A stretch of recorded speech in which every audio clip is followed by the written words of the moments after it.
నమస్తే, welcome to our channel. నేను మిషాల్ని. రైతుల ఖాతాలో నగదు, కూటమి ప్రభుత్వం రికార్డు. ఇక డీటెయిల్స్లోకి వెళ్తే, ఆంధ్రప్రదేశ్లో కూటమి ప్రభుత్వం రైతాంగానికి అండగా నిలుస్తుంది.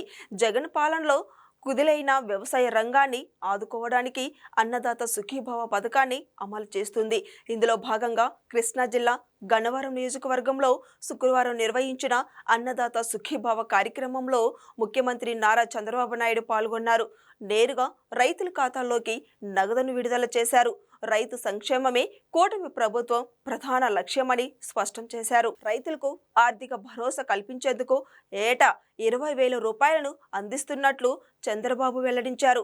కేంద్ర ప్రభుత్వం పీఎం కిసాన్ ద్వారా ఇచ్చే 6,000 రూపాయలకు అదనంగా రాష్ట్ర ప్రభుత్వం మరో 14,000 రూపాయలను కలిపి రైతులకు అందజేస్తున్నామని చెప్పారు.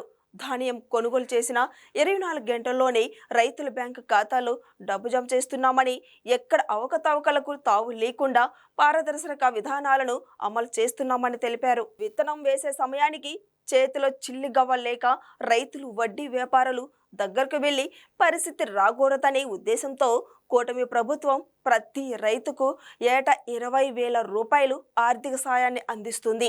గత ప్రభుత్వ హయాంలో లోపించిన పారదర్శకత వల్లే మెజార్టీ రైతులు అనర్హులుగా మిగిలిపోయారు.